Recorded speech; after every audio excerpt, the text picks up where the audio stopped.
বান্দা যখন মনে মনে আল্লাহকে ডাকে, আল্লাহ মনে মনে ওই বান্দাকে স্মরণ করে।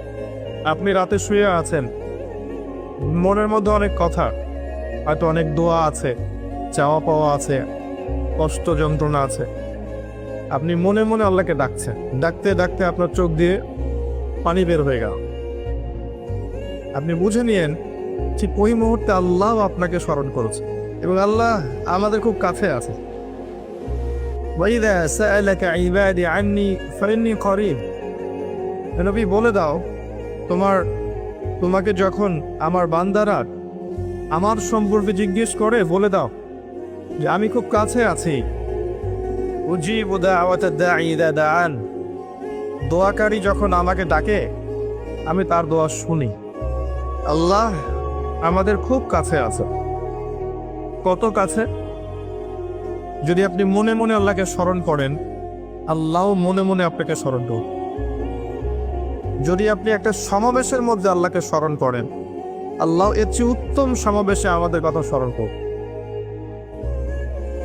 আল্লাহ পাক এত কাছে আছেন যে প্রত্যেক রাতের শেষ অংশে আল্লাহ পাক প্রথম আকাশে নেমে আসেন। আল্লাহর নেমে আসাটা কেমন সেটা আমরা ব্যাখ্যা করতে পারব না।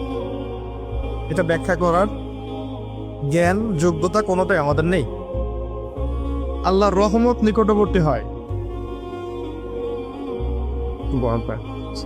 বেশি গল্প। আল্লাহ পাকের রহমত নিকটবর্তী হয়। এই সময় আল্লাহ পাক আহ্বান করতে থাকেন বান্দাদের উদ্দেশ্যে, কে আছো আমার কাছে কিছু চাইবে, আমি তোমাকে সেটা প্রদান করব। কে আছো আমার কাছে কিছু দোয়া করবে, আমি তোমার দোয়া শ্রবণ করব। কে আছো আমার কাছে ক্ষমা চাইবে, আমি তোমাকে মাফ করব।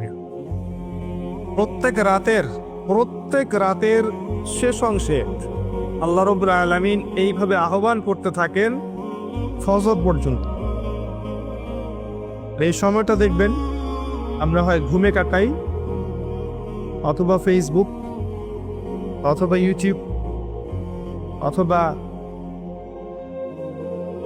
ক্যাসিনোর মধ্যে, কেউ জুয়াখানায়, কেউ পতিতালয়ে, কেউ আল্লাহ বিরোধী পরিকল্পনা করতে ব্যস্ত থাকে। কিন্তু আল্লাহ পাক প্রত্যেক রাতে তার বান্দাদের উদ্দেশ্যে এই আহ্বানটা করে থাকে।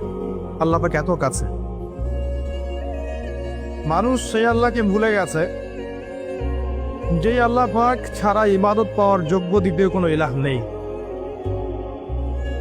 একসময় যে আল্লাহ ছিলেন আর কিচ্ছু ছিল না, শুধু আল্লাহ ছিলেন, আর কিছু